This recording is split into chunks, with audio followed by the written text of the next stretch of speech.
నమస్తే అండి. ఇది బోరంపేట విలేజ్ ఫాము. దీంట్లో ఈరోజు సబ్జెక్ట్ వచ్చేసి దేశవాళీ విత్తనాలు, సీజనల్ క్రాప్స్, కొన్ని ఫ్రూట్స్, ఆల్మోస్ట్ ఒక 70% వెజిటేబుల్స్, ఒక 3% ఫ్రూట్స్ ఉన్నాయి. దాని గురించి మీకు క్లియర్గా చాలా రోజులైంది ఇక్కడ వీడియో తీసి, అలాగే పంటల గురించి, విత్తనాల గురించి, సబ్జెక్ట్ గురించి చెప్పమని అడుగుతున్నారు. సో ఇది ఒక 7 గుంటాస ఉంటుంది, అంటే పావు ఎకరానికి కొంచెం తక్కువ. మొత్తం ఫెన్సింగ్ వేసాము. దీని లోపల క్రాప్ స్టార్ట్ చేసాము. కరెక్ట్గా ఈ పొలంలో పంటలు స్టార్ట్ చేసి 7 ఇయర్, అంటే 6 ఇయర్ కంప్లీట్ అయిపోయింది. ఇప్పుడు 7th ఇయర్ రన్ అవుతుందండి. స్టార్టింగ్లో మనకి 3 వేప చెట్లు ఉంటాయి చిన్నగా, మనకి కషాయాలకి దానికైనా తీసుకోవడానికి. తర్వాత కోరింతాకు చెట్టు ఒకటి ఉంటుంది, మెహందీ అంటారు కదా, అదే మైదాకు అంటారు కదా. సో మనకి చేతులకి, తలకి, వీటికి ఉపయోగించుకోవడానికి, అంటే న్యాచురల్ పద్ధతిలో ఒక చిన్నపాటి 7 గుంటాస్లో ఏమేమి గ్రో చేసుకోవచ్చు, ఇంటికి సంబంధించి ఎంతవరకు దీంట్లో క్రాప్ తీసుకోవచ్చు అనేది సబ్జెక్టు. సో గోరింతాకు వచ్చేసి చాలా పెద్ద చెట్టు.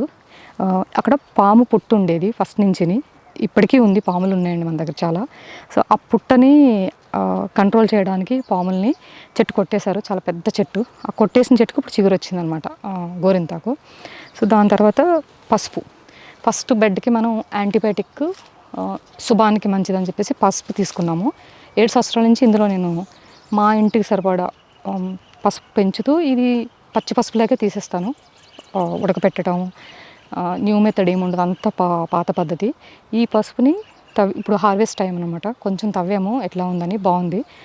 10 months కంప్లీట్ అయిందండి. 11th month ఇది, జూన్లో వేసాను. సో ఈ పసుపుని మనకి మధ్యలో ములగ రావాలి, కాకపోతే ములగ వేయడం కుదరలేదు, సైడ్ వేసాము. పసుపుకి అంతర పంటలో ములగ వేస్తే మొలక్కి నత్రజని ఇస్తుంది. పసుపు యాంటీబయాటిక్ కదా. దీన్ని దుంప జాతికి వచ్చే తెగుళ్ళు, పసుపు, ఆలు, వెల్లుల్లి, ఉల్లి, చిలకడ దుంపలు అంటే స్వీట్ పొటాటో అంటాం కదా, అవి, చామగడ్డలు, కంద, ఇలాంటి దుంప జాతులన్నిటికీ భూ తెగుళ్ళు ఉంటాయి. అంటే ఆకు తెగుళ్ళు తక్కువ ఉంటాయి. ఎక్కువగా భూమిలోనే దీని కూరగాయలు ఉంటాయి కాబట్టి, అంటే అసలైన ప్రొడక్ట్ భూమి లోపల ఉంటుంది కాబట్టి, భూమి లోపల తెగులు కంట్రోల్ చేయడానికి మనం ఇట్లాంటి గడ్డలు సంబంధించింది ఏదైనా ములగ వేసుకోవాలి. మధ్యలో ఒక బెడ్కి ఒక ములగ చెట్టు సరిపోతుందండి. ములగ అనేది చాలా పెద్దగా పెరిగి విస్తీర్ణం అవుతుంది కాబట్టి ప్రతి సంవత్సరం దానికి సంబంధించి మునగ వేరు నుంచి ఆకు చివరి వరకు అది విడుదల చేసే నత్రజని ఈ దుంప జాతికి కుళ్ళిపోకుండా, మన వేరు పురుగు, కాండం తొలిచే పురుగు ఇవి రాకుండా చూసుకుంటుంది అనమాట. సో కాకపోతే ఇందులో మనం పెట్టలేకపోయాం. దీన్ని మేము ఎలా రక్షించామంటే, భూమి లోపల మనకి ఎరువులు ఉంటాయి, వేపకాయ పొడి ఉంటుంది, అదొకటి వేసుకున్నాము. తర్వాత పచ్చి రొట్టెల ఎరువులు. పచ్చి రొట్టెలు అంటే మీకు ఆవాలు, గోధుమలు, ఉలవలు, ఇలాంటి చాలా రకాలు ఉంటాయి. ఒక 30 రకాలు ఉంటాయి. అందులో మన ఇష్టం ఏం తీసుకున్నా పర్వాలేదు. ఒక 10 రకాలు తీసుకుని జల్లి ఇంత పెరిగిన తర్వాత దాన్ని కలిగి దున్నేసేసి, దానిపైన మనం ఆవెరువు, ఘనజీవామృతం, అంటే ఎండిపోయిన ఆవెరువు, ఘనజీవామృతం ముద్దలు, ఇవన్నీ దీంట్లో వేసి అప్పుడు బెడ్ తయారు చేసుకుని పసుపు పెడతాం అనమాట. సో భూతెగులంతా కూడా, పచ్చి రొట్టెల ఎరువులు కూడా నత్రజని వస్తుంది. ఇంకా వేపపిండి వేస్తాం కాబట్టి ములుగ పెట్టకపోయినా కంట్రోల్ అవుద్ది. కానీ శాశ్వతంగా ఎవరి ఇంటి కోసమైనా ఒక పావు ఎకరం కానీ, లేదంటే 2 గుంటలు కానీ, పెరటి తోటల్లో కానీ ఇట్లాంటి పంటలు పెట్టుకునేటప్పుడు కంపల్సరీ ములగ. అందుకే పాలెగర్ గారు ములగ రావాలని చెప్తారు. సో అదనపు క్రాప్ వస్తుంది, అంటే డ్రమ్ స్టిక్స్ వస్తాయి. ఇంకా ఆకు కూడా చాలా రకాలుగా మనం ములగాకు ఉపయోగిస్తాం కదా. సో అదండి, ఇది పసుపు. ఈ పసుపు వచ్చేసి మనకి ఇప్పుడు హార్వెస్ట్ టైము. దీంట్లో మధ్యలో పైన ఆకులకి లైట్గా ఒక తెగులు వస్తుంది, అది కంట్రోల్ చేయడానికి బంతి వేస్తాము. ఇది ఎల్లో కలర్లో ముద్ద బంతి అనమాట. అంత స్మెల్ రాదు, హైబ్రిడ్. మాకు దేశీ కూడా ఉంది, నేను చూపిస్తాను. అంటే ఫ్లవర్స్లో కూడా హైబ్రిడ్ వచ్చేసింది మొత్తం. దేశవాళీ చాలా తగ్గిపోయిందండి. ఇప్పుడు 10% మిగిలింది, 90% హైబ్రిడ్ వచ్చేసింది.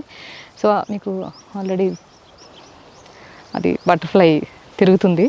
సో ఇక్కడ ఆముదం ఉంది, చిక్కుడు బాధ పెట్టాను, పసుపు ఉంది, పువ్వులు ఉన్నాయి. సో అంతర పంటల్లో 3 రకాలు వేయాలి. ఇంతకుముందు కూడా లాస్ట్ వీడియోలో కూడా చెప్పాము. మనం ప్రధానంగా తీసుకోవాల్సినవి ఫస్ట్ ఆముదం అండి, తర్వాత పువ్వులు, తర్వాత ఆవాలు. ఆవాలు వచ్చేసి ఎండిపోయినాయి, ఆవాలు కూడా తీసేసాము. సో అది ఆ క్రాప్ ఇప్పుడు లేదు. బంతిపూలు మాత్రం ఎక్కువ రోజులు ఉంటాయి. ఆముదం అంటే శాశ్వతం, ఒకసారి చెట్టు పెట్టామంటే ఎప్పటికీ ఉంటుంది. ఈ మధ్యలో కనిపించేది ఆముదం చెట్టు, ఇదేమో దేశవాళీ చిక్కుడు క్రాప్ అయిపోయింది. ఈ ఈ చెట్టు మీద ఎక్కించడానికి కారణం ఏంటంటే స్పెషల్గా వీటికి అన్ని రకాలుగా క్రీపర్స్కి పందిరు అవసరం లేదు. మనం శాశ్వత వ్యవసాయం చేసేటప్పుడు ఇది 7 ఇయర్స్ కాబట్టి చెప్పాలంటే సొంత పొలం లాగానే తయారు చేశాను దీన్ని. కాబట్టి ఇది మనకి పర్మనెంట్ కాదు, ఎప్పుడు వదిలేస్తామో తెలియదు. సో ఇట్లాంటి పెద్ద చెట్లు అంటే ఆముదం కానీ ఎస్పెషల్ ఆముదం ఇలా ఇది 3 ఏళ్ళ చెట్టు అనమాట. ఇంత లావ్ అయ్యి ఇంత పెరిగిన తర్వాత దీని మీద ఆల్మోస్ట్ మనకి కావాల్సిన ఇంటి సరిపడా ఒక చిక్కుడుపాదు కానీ బీరపాదు కానీ ఇవన్నీ దీని మీద పాకించుకోవచ్చు. దీని మీద పాకించడానికి మనకి ప్లసెస్ ఏంటంటే ఇది పెస్ట్ కంట్రోల్ ప్లాంట్లో మొదటి స్థానం ఉంటుంది.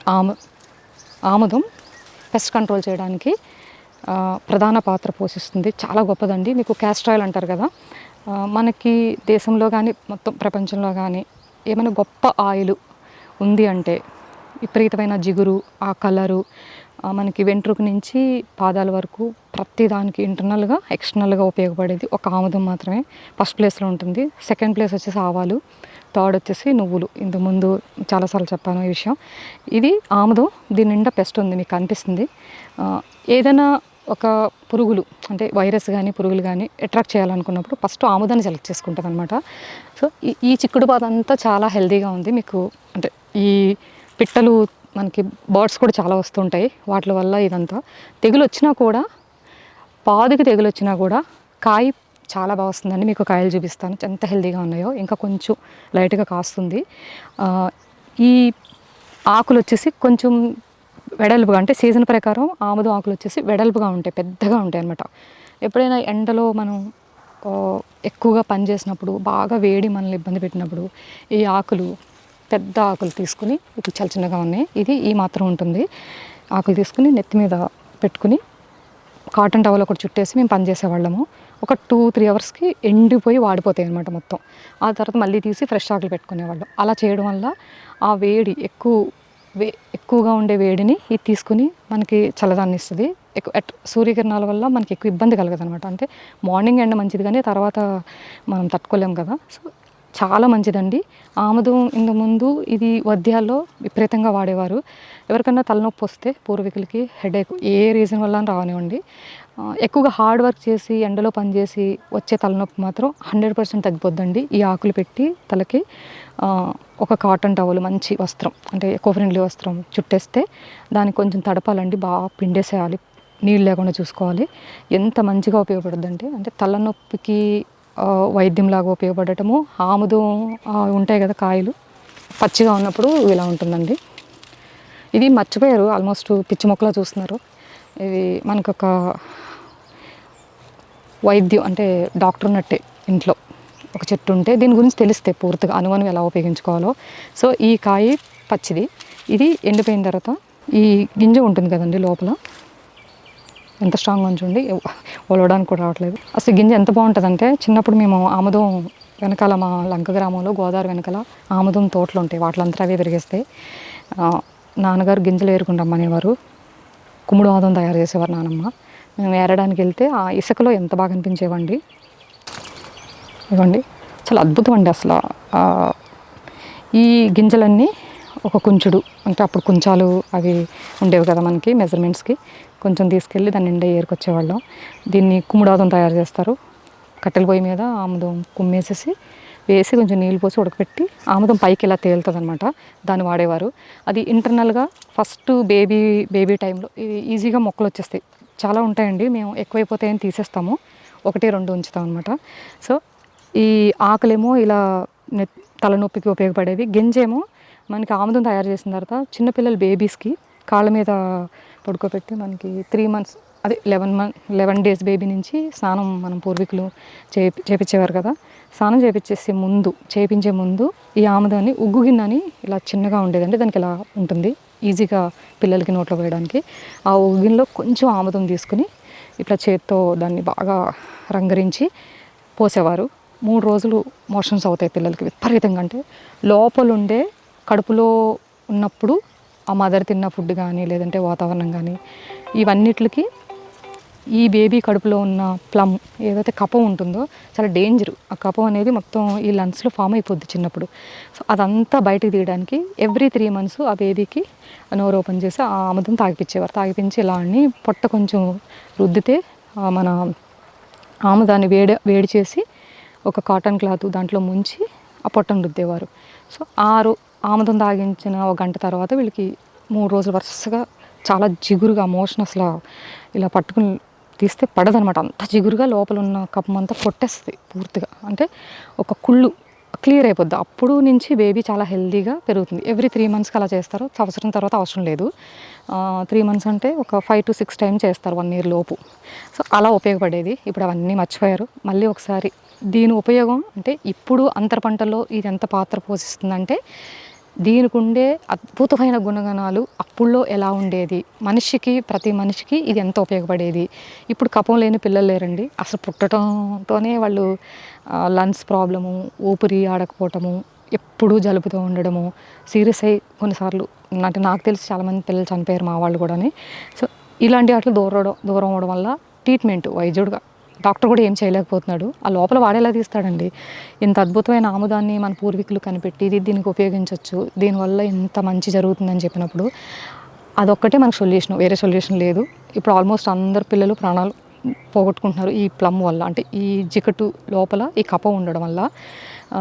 ఈ ఆముదం ఆ పిల్లల తర్వాత మళ్ళీ మనకి ఒంటికి రాయడం, అంటే పూర్తిగా శరీరానికి ఆముదాన్ని పట్టించి నలుగు పెట్టి కాసేపు ఆరిన తర్వాత ఒకసారి ఆముదం పెట్టేవారు. ఇంకొకసారి ఆవు వెన్నపూస ఉంటుంది కదా, ఆ వెన్నపూస బాడీకి మొత్తం నలుగు పెట్టి సున్నిపిండి, మనకి నలుగు పిండి అంటాం కదా, అది పెట్టి స్నానం చేయించేవారు. తలకు కూడా ఇదే రాసేవారు.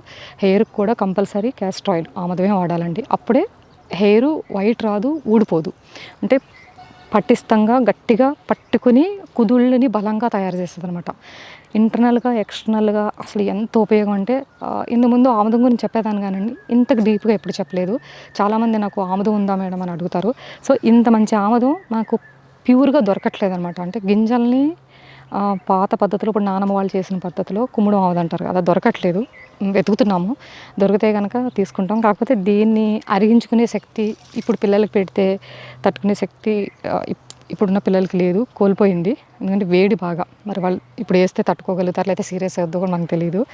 సో ఇట్లా అంతర పంటల్లో పెస్ట్ కంట్రోల్ చేసి ప్రధాన పాత్ర ఎవరైనా భూమిలో పెట్టుకుంటే అనువనువు దీనివల్ల ఉపయోగం. ఇది మొత్తం మాకు ఒక 30-40 చెట్లు ఉంటాయండి. నేను ఈ కాయలు కూడా కలెక్ట్ చేసుకుని ఇంట్లో పెట్టుకున్నాను, విత్తనాలన్నీ. ఎప్పుడైనా నేను ఇంట్లో తయారు చేద్దామని మన సీడ్ తోటి ఆముదాన్ని. ఈ చిక్కుడుకాయలు చూడండి, ఇంచుమించు మన పొలం కొన్నప్పటి నుంచి ఈ బోరంపేట పొలం పట్టించుకోవడం కుదరట్లేదు. నేనేం చేయట్లేదండి, ఎరువు అయితే ఒక టిప్పర్ ఎరువు ఉంది, ఎక్కడ చూసినా ఆవిరివే, ఇదంతా ఆవిరివేనండి. టిప్పర్ అంటే 7-8 ట్రాక్టర్లు పడుతుంది, అంత ఎరువేసాను. సో ఈ బలం అప్పుడప్పుడు జీవామృతం మొత్తం పంటలు ఇచ్చేస్తుంది నాకు. ఎందుకు అంటే సస్టైన్ అయిపోయింది. ఒక 6 years పూర్తిగా ఎటువంటి కెమికల్స్ లేకుండా ఎరువులతో జీవామృతంతో మొత్తం నిండిపోయింది. కాబట్టి ఈ పొలం ఇప్పుడు అడవితో సమానం, ఒక చిన్నపాటి అడవితో సమానం. సో అందుకని నేను ఏం చేసినా చేయకపోయినా నాకు క్రాప్ వస్తుంది. ఇటువంటి తెగులు ఇలా ఉంటుంది. ఈ తెగులు ఉన్నా కూడా కాయకి ఎఫెక్ట్ ఉండదు. ఇది దేశవాళీ విత్తనానికి ఉండే గొప్పతనం. అది హైబ్రిడ్ అనుకోండి, ఒక్కసారి ఇదంతా వైరస్ కనిపిస్తుంది కదా, పేనుబంక అంటాము. మన ఆవు పేడ పిడకల్ని బూడిచ్చేసి కొడితే చాలా మంచి మెడిసిన్. అందుకే పొలంలో ఆవు ఉంటే, ఇట్లాంటి కొన్ని చెట్లు ఉంటే వ్యవసాయం కంప్లీట్ అయిపోతుంది. ఇన్కంప్లీట్ ఉండదు అనమాట. ఒక ఆవు, ఒక బుల్లు, ఒక ఎద్దు, ఇట్లా కొన్ని అంతర పంటల్లో పురాతన ప్లాంట్స్ అంటే ఆముదం, ఆవాలు, పువ్వులు, వేప, వావిలాకు, ఇవన్నీ నేను మీకు 1 by 1 చూపిస్తాను. సో ఇంత తెగులున్నా కూడా కాయ ఎంత బాగుంది చూడండి, అసలు ఎక్కడ పెస్ట్ లేదు. పూత కూడా ఈ పువ్వు పిందిగా మారి కాయగా మారడానికి పాలినేషన్ చెప్పాను కదా, బంతి పువ్వులు అంటే అంతర పంటల్లో బంతి, చీమబంతి, కనకాంబరం అన్నీ వేసుకోవచ్చు. మళ్ళీ వాటిలోకి వచ్చే తుమ్మెదలు, తూనీగలు, బటర్ఫ్లైస్ ఇలాంటివన్నీ కూడా ఈ పువ్వుని పిందిగా మార్చి కాయగా మారుస్తాయి. దీనికి కూడా కెమికల్స్ కొడతారు, చాలా భయంకరంగా ఉంటాయి ఆ కెమికల్స్. దాని గురించి కూడా మీకు క్లియర్గా చెప్తాను, ఆ కెమికల్ ఎలా తయారవుతుందో. సో ఇప్పుడు చూడండి ఎంత బాగుందో హెల్తీగా. కాకపోతే ఇవి చాలా లేట్ వస్తాయి, తక్కువ వస్తాయి. మొత్తం కలిపి ఈ పాదికి ఒక 1/4 kg, 1/2 kg వస్తాయి అంతే. అదే హైబ్రిడ్ అనుకోండి, 2-3 కేజీలు వస్తాయి, విపరీతంగా కాసేస్తాయి. ఇది ఎంత టేస్ట్ ఉంటుందంటండి, మన కస్టమర్స్ అడుగుతారు కానీ ఎక్కువ ఇవ్వలేము, ఎందుకంటే చాలా తక్కువ. మహా అయితే 4 పాదులు పెట్టాను, 4 పాదులకు నేను ఇంట్లో వాడుకోగా మిగిలిన కస్టమర్కి ఇస్తాము. చాలా బాగుంటుంది. ఆ చిక్కుడు స్మెల్ కూడా మనకి భరించలేం, అంత న్యాచురల్ ఆ స్మెల్ వస్తూ ఉంటుంది. ఇది ఒక దేశవాళీ రకం. మనకి ఒక 10 వెరైటీస్ ఉంటాయంటండి, నాకు ఒక 5 వెరైటీస్ తెలుసు. కనుపు చిక్కుడు, గోరు చిక్కుడు ఇట్లాంటి. ఇది మనది కాదు, ఒరిస్సా నుంచి విత్తనం తెప్పించాం. అసలు ఎంత టేస్ట్ ఉంటుందంటే, ఉడికిపోవడం కూడా చాలా తొందరగా ఉడుకుతుందండి. ఫస్ట్ కొంచెం లేతగా ఉన్నప్పుడు ఈ కాయతో పాటు కుక్ చేసుకోవచ్చు. బాగా ముదిరిన తర్వాత గింజలు వాడుకోవచ్చు. తొక్క తీసేసి మనం మళ్ళీ ఇట్లాంటి వేస్ట్ అంతా పొలంలో కలిపేసుకోవచ్చు. ఎందుకంటే ఇది దేశవాళీ, ఇంకా కెమికల్ వేయము ఇట్లా. సో ఈ కూర కనుక ఎవరైనా వండుకున్న వాళ్ళకే తెలుస్తుందండి ఆ టేస్ట్. ఇంకా ఉడకటం కూడా చాలా తొందరగా ఉడికిపోతుంది. మన టమాటా వేసేసి వండుకోవచ్చు, లేదంటే విడిగా కూడా చాలా రెసిపీస్ చేసుకోవచ్చు. దీన్ని దూరం చేయడానికి కారణం ఏంటంటే, చాలా తక్కువ క్రాప్ వస్తుంది. ఇలాంటి గుత్తులు ఒక 4-5 ఉన్నాయి దీన్ని. ఇప్పుడు ఎండింగ్ వచ్చింది కాబట్టి తక్కువ ఉంది, లేదంటే ఇంకొంచెం బెటర్గా కాస్తుంది. ఇది మనకి సీడ్ కూడా దేశవాళీ ఎప్పుడైనా సరే మన సీడ్ మనమే వేసుకుంటామండి. కెమికల్ దానికి వెళ్ళము, వాళ్ళ దగ్గర తీసుకోము, అది హైబ్రిడ్ కాబట్టి. సో దీనికి సీడ్ తయారైందండి. ఇది నెక్స్ట్ ఇయర్కి.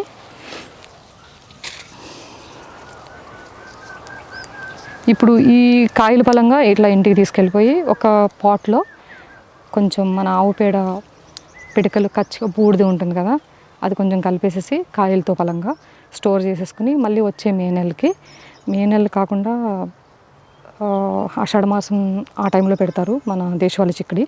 అప్పుడు పెట్టుకుంటే మళ్ళీ మనకి ప్రతి సంవత్సరం ఒక ఇన్ని కాయలు ఉంటే సరిపోతుందండి, 1/4 ఎకరానికి తోట అయిపోద్ది.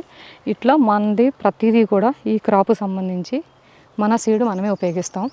దీంట్లో ఉండే పోషక విలువలు 100%. మీకు ఇంకా హైబ్రిడ్ గురించి, కెమికల్స్ గురించి తెలుసు కదా. సో ఇవి మన బౌరంపేట పొలంలో ఆల్మోస్ట్ అన్ని కూరగాయలు ఇలాగే నేను గ్రో చేస్తాను. నా విత్తనం ఇది ఇప్పుడు సెకండ్ ఇయర్, అంటే 2 సంవత్సరాల క్రితం దొరికింది నాకు ఈ విత్తనం. ఇంతకుముందు వేరే చిక్కుడు కంటిన్యూ చేసేదాన్ని ఫామ్లో. ఓకేనండి.